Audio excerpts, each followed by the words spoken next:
So tell us a little bit about yourself. Did you Yes. always want to be an entrepreneur? To be honest, no. Originally, I've always wanted to be a dentist. I know that's not the common thing for persons my age, but that was always my main goal. However, after a certain point, I essentially had what would be an attraction to entrepreneurship, which started immediately after leaving high school, at which point I started a small cupcake brand, which gained some traction after coming into contact with the Jamaica Stock Exchange. And from there, it's just been, I wouldn't say smooth sailing, but I'd say it has shown to be extremely promising. And high school wasn't that long ago, was it? It was like a couple It, years. it was not, it was a short time ago actually. What did you So study in high I school? got an attraction. I studied the sciences. And are you full-time an entrepreneur now, or are you going to school still? All right, so for in 2025, I am a full-time entrepreneur. However, prior to this, I was splitting the time between entrepreneurship and my time at UTech. What did you study at UTech? I studied business. Okay, and you decided not to continue? Is it because the business is doing very well and you want to dedicate your full time to this, or are I there other actually reasons? I actually completed my time at UTech for a Oh, associate's degree. okay. Congratulations. Thank you very much. All right. So when I first met you, you had a cupcake business, which this is probably like a year ago, a year and change ago. You had a cupcake business. You were doing flavors of the week, so it was like a delivery. What was it? A subscription service, and you could order your cupcakes and get different flavors. And it seemed like a pretty good idea. It seemed like it was going well. But tell me how that business evolved for you, how the idea came about, and then what led to you switching gears. All right, so I'm not sure if you heard of this company overseas. So this idea came after a short travel to Florida when I would have found this cookie brand called Crumble. And at the time, Crumble serve, and up till this moment, they serve weekly flavors. There's a thing where every week you go, there's a completely new flavor, and they have a flagship flavor which you could get in every single box. And for them, it was the subscription. It was you could go to the store and buy one box, and you'd get six new flavors every single week. And I thought that was so interesting. However, I knew nothing about making cookies or anything like that, but I loved making cupcakes. So I thought, how can I make this into essentially a cupcake brand? So I started doing that here on a small scale. So I thought of some flavors I could try. Some of them were rather basic, it's just we did give them some names that would draw attention to it. At which point we started going a bit more risky after we started getting a foothold in the market. And then from there we got some we've noticed that a lot of persons like specific flavors, so we started adding those flavors as flagship flavors. So by the time it came, we had our box of six, which was three new flavors every single week and three flagship flavors which you could depend to be there every single week you come. And that went well. We got a lot of traction, and then we noticed that the cost to make these was rather high as it relates to specific flavors. So we started winding down our B2C, and we started taking on more contracts with a lot of private companies here who would have been making more corporate orders. So we started going more B2B, which yielded great results. However, at the time, based on what we're doing just events. And as any other business, we wanted to continue to scale. So our intention But was you always, had some pretty big clients though on that B2C side. Drop some yes, I names. did. We had clients at the Jamaica Stock Exchange with Dr. Marlene Forrest. We had NCB Capital Markets, Bank of Jamaica, and Scotia. How did you get these big clients to buy your cupcakes on a mass To be scale, well, to for be large events? honest, yeah, when I first met you, that's actually when we had our agreements come in with the Jamaica Stock Exchange. So we started with the stock exchange, which was, to be honest, I can only say an act of God, because I came to the Jamaica Stock Exchange conference with, I did, no one has knew this, but when I signed up for the conference, I didn't even knew if I was going to be able to come, because I had not bought a ticket. I heard about the event the day before the event, and it was the day of the event that I would have gotten a call from Mr. Johnson at the stock exchange, who agreed to offer us a ticket to come. So when I came, the intention was just to let persons know about the product. However, after I got here and I had a moment with Dr. Forrest, she took an immediate liking to the the site of our product. She liked how we were doing it, and we came in at a rather competitive cost. So she gave us an opportunity to sample our products at the stock exchange. At which point we went down. We had an opportunity to sit with her. She tested her products alongside a few persons there, and they would have enjoyed the product. So we did a lot of their 55th anniversary event.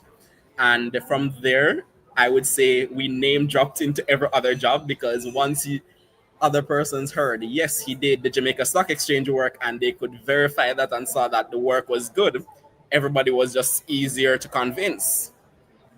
And you found So that clients was at just that event as well, because I heard you say NCB. I'm sure you met them at that same event. actually, I met one of the persons there. That would be, at the time, I met the wife of someone who works at NCB, who agreed to be uh, essentially an advisor for us. So when we expressed to her that we are looking corporate clients, she said to us that her husband is always the person I should talk to as it relates to that site. So I spoke to him, and he led us to the marketing department for NCB, and from there it was just smooth sailing. So you're really a go-getter. You're definitely a networker. You put yourself in rooms where you can meet the people who can make things happen. And when you say we, by the way, this is not just an entrepreneur saying we, even though you do all the work. I'm sure you do most of the work, but you have employees and you have factory space. It's a legit business. Yes, so at the current moment, we have not just factory space, but actually a corporate office in New Kingston. And we employ at the current moment 8 persons to Baked Bio. So when we were doing our product as it relates to the cupcakes, we didn't do employees, I did almost everything. And then at the times when we had larger orders that I couldn't personally fill, I would then bring on persons who would come in part time. However, after moving over to our new product, we were able to bring on some persons more on a permanent basis to allow us to get a lot more products done. So yes, we do have employees. How do you have a corporate office, factory space, and 8 employees at 19 years old? All right. So to be honest, I can't tell you that answer. I don't think anybody has a written down answer for such a question.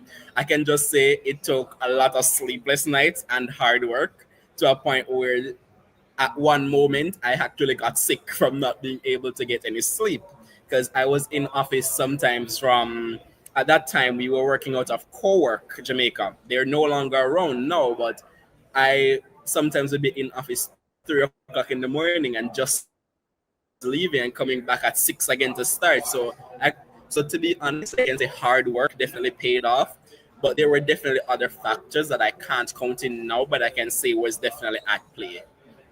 So I love to hear these types of stories and people who are driven. And when you're young, like you, that's the time to do it. You have all the energy, you have all the time in the world, and you're making it happen. You're doing what a lot of people wish they could do and just don't follow through on the vision. So you had the Yeah. cupcake contracts, the cupcake business, and at some point you decided to pivot to popcorn. Tell us about that change.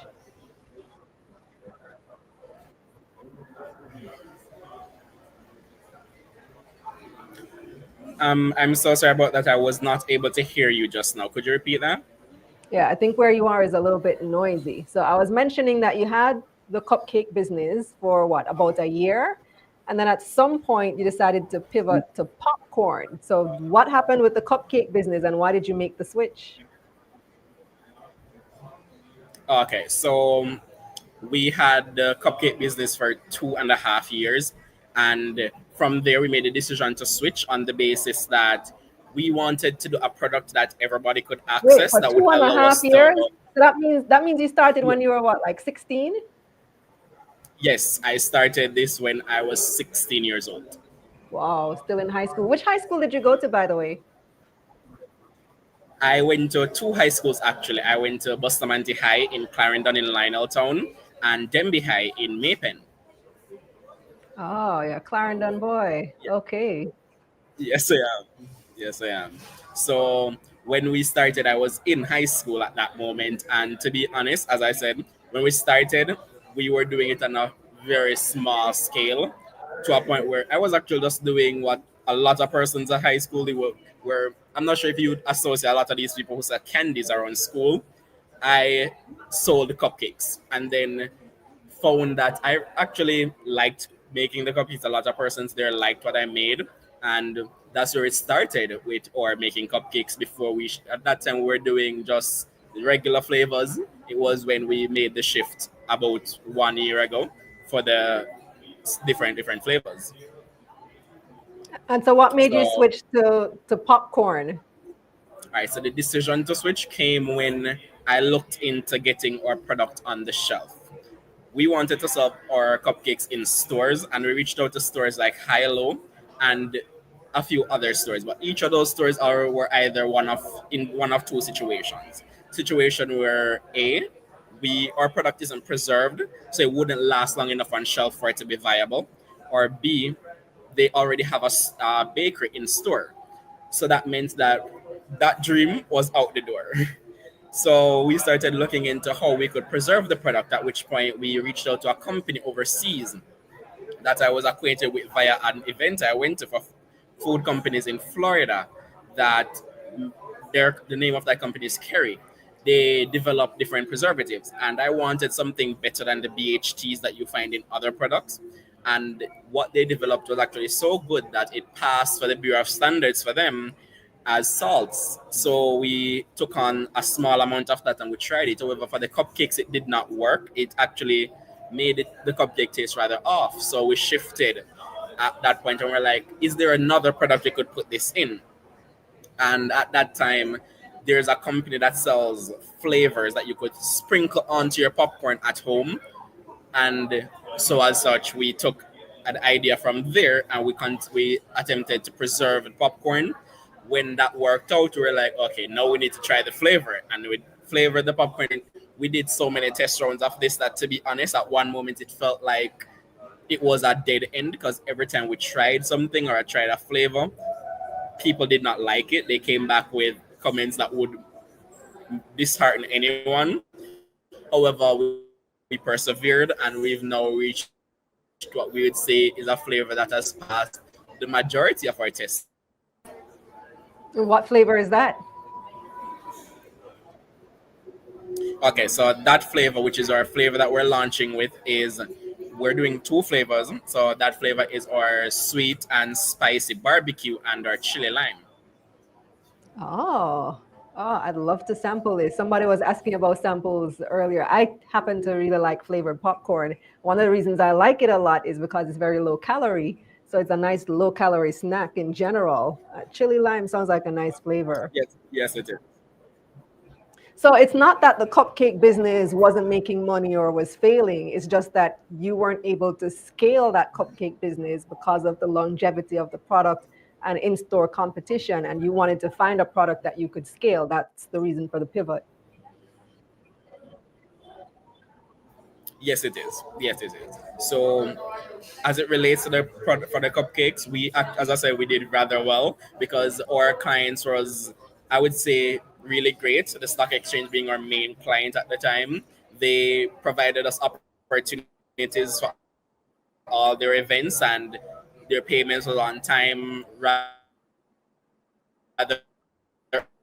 early. Actually, there was one of our close time from when the event kept. So to be honest, we had great success there. We were highly profitable. Or issue became though that we were unable to scale as we continued going forward, and it was becoming a bit more challenging over time to maintain the situation where we were getting part-time staff, because it was harder to get part-time staff as most persons wanted a more permanent job and we couldn't afford to do that because we were still growing. we didn't want to cut into what the quality of our product was in order to keep costs down.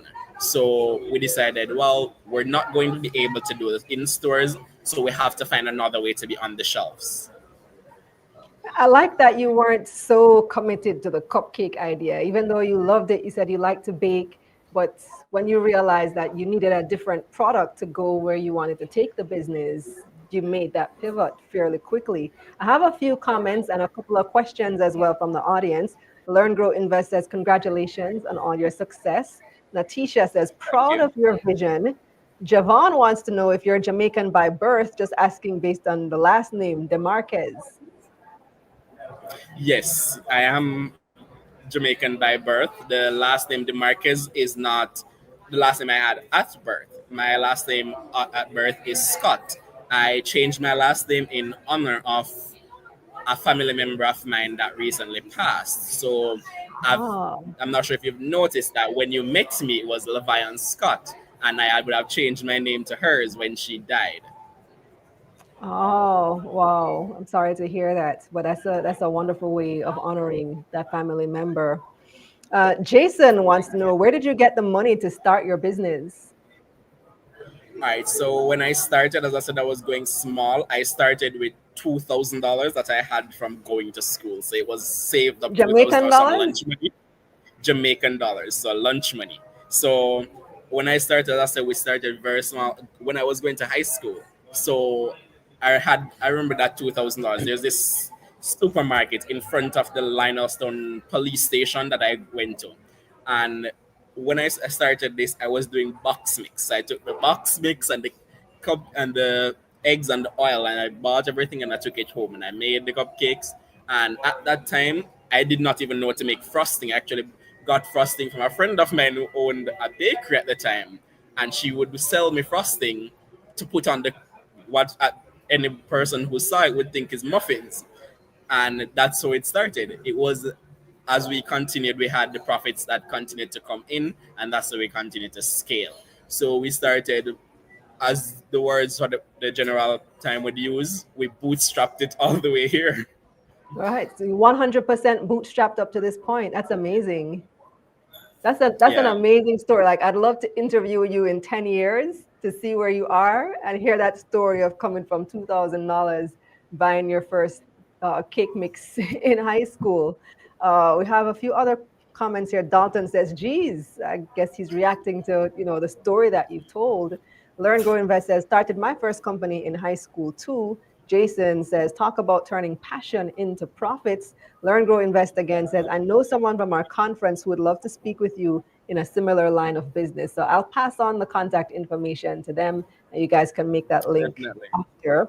Says he made a business decision. Shells says him can sell the cupcake mix that adds shelf life. Ah, there's an idea. Selling the cupcake That's mix instead actually of a the. great idea. Mm. Michael wants to know if he can invest in your company. Are you looking for investors? At the current moment, we're not taking on investors. However, it is a goal of ours to be a publicly listed company. As you would have recently highlighted, the micro market is coming on. It is definitely a goal of ours to be a part of that when it comes to market. Christopher says, very interesting story. His business sounds like a good candidate for the proposed JSC micro market. So exactly what you just mentioned. And that's something that you would be interested in. I'd love to hear your thoughts on the proposed micro market. You think it's viable? All right, so yes, I definitely love the idea for the micro market. I think it's well at the current moment, based on everything going on here, we definitely see where it's viable because right about now, the definition for us when we think small and medium sized businesses, sometimes our medium sized businesses that we look into are rather large. And a lot of times, the main thing that makes a lot of companies here fail is a lack of funding. Sometimes I've seen great companies fail because they didn't know where they were going. So, to be honest, the micro market is a great way for a lot of companies to find their foothold in the marketplace, as well as an opportunity for smaller brands that are looking to scale to get the right funding at the right time to do so. So I definitely see our company as a great candidate for that. Where does your business fall in terms of revenue? You don't have to give us an exact number. You could give us a range. Okay, so as it relates to our last year when we closed at $5.3 million for general revenue, and we came in at a profit at about $3 million and a little bit of change. How do you support 8 employees, office, factory space on that revenue? All right. So at the current moment, we what we did was in January we would have signed the contracts with a few private lenders who would have agreed to come on and lend funds to Baked Bio over a 2-year term, contingent on Ah, or signing agreements for our product. So we would have already had agreements signed for pre-sold units for our product, and it's on that basis that we'd have leveraged that to get into rooms with some private lenders who would have made their funds available for our use. mm, very smart. Shells wants you to explain the bio part of baked bio. Okay, so that's a very funny story, to be honest, because it came out of nowhere. Because when we started, the name was Crave the Cupcakes, and when we were doing that, I liked the name because it was a spin on the fact that persons would crave the cupcakes. So it was CRAV apostrophe D cupcakes. But every time persons see it, they would call it Crave D. So I was in the kitchen one day with a few of the part-time persons making an order for BOJ, when at that time someone in the kitchen said to me, why is it you're standing over us looking like you're trying to make sure everything is so precise, like it's chemistry we're doing? And I expressed to them that the smallest thing can make an entire batch has to be thrown out. So when she said that, I was like, it is a scientific thing, but we consider it and we're like, well, it can't. When we tried the name Baked Chem, it didn't work. So like the closest thing is bio, and hence the name Baked Bio. So it's baked biology.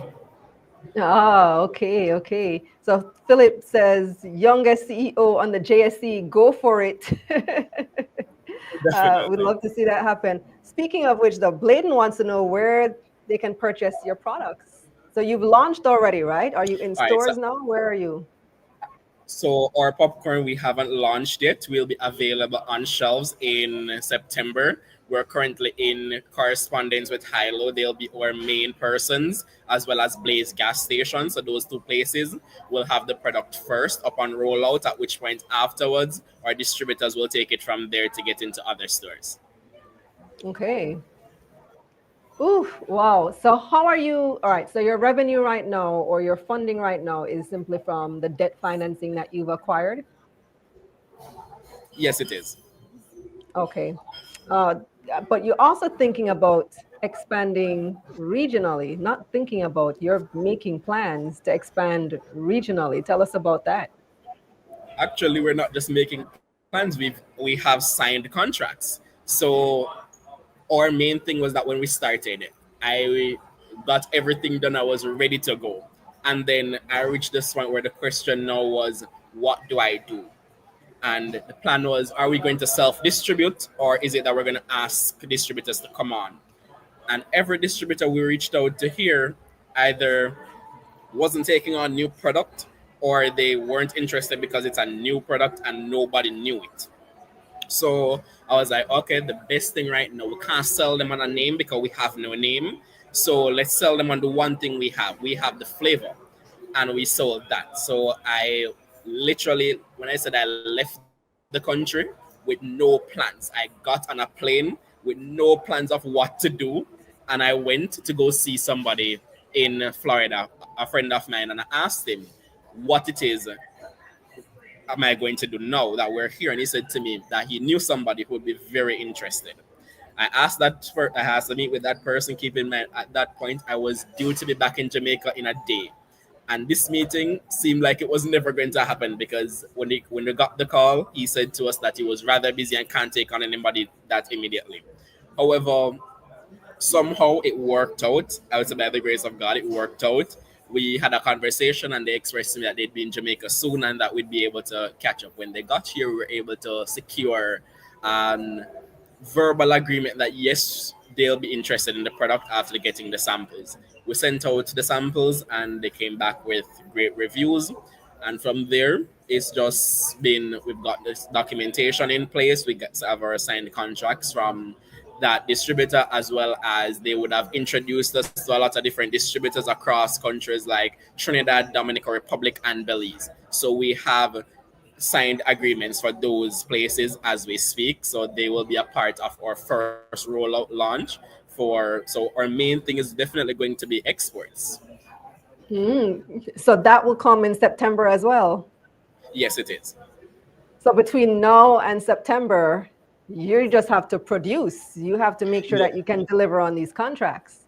Yes, we do. Because at the current moment, and I never thought I'd hear myself say this, because to be honest, when we started, I never thought I would be doing the manufacturing. I actually reached out to co-manufacturers overseas who they were willing to take the product. However, based on we wanted it to say made in Jamaica, and we weren't able to use the flag on the product at that time because it wasn't made here and it would have come in packaging.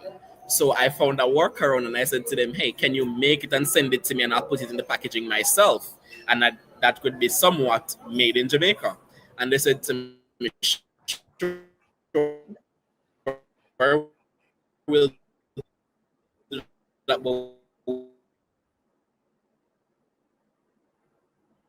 Okay, Levavion is having some internet issues, but I'm inspired. Are you? Like, I want to know what gives him this deep business sense at such a young age. And I see a lot of you are saying you're inspired too. D. Griffith says, good evening from Mobay. I'm listening teary-eyed. Wish my 20-year-old was listening in to this young man. Share it with your 20-year-old. Let them get some inspiration too. Philip says, wait there, forget the micro. This sound like junior market vibes, man. And Lavaine says, this is what you call making moves. Very, very impressive for somebody at his age. I feel like we are witnessing the early stages of somebody who is going to be a major entrepreneur, a name that we are going to know for years to come. And we can say that we saw him first on Taking Stock on May 13, 2025. He's not back on. I think his internet, he might have lost connection. Let me see what we're saying here. Fell off again. So we're probably going to leave it there. We did get a really good conversation with him. We heard about where he's coming from as an entrepreneur, what his plans are, the contracts that he already has in train. And I'm really impressed with this young man. And I'm really happy that we had the opportunity to speak to him this evening and get that story and get that passion. And I do want to do more of these types of interviews, like maybe at least once a month, highlight an upcoming entrepreneur. So if you know somebody who has a story to tell, shout us out. Let us know.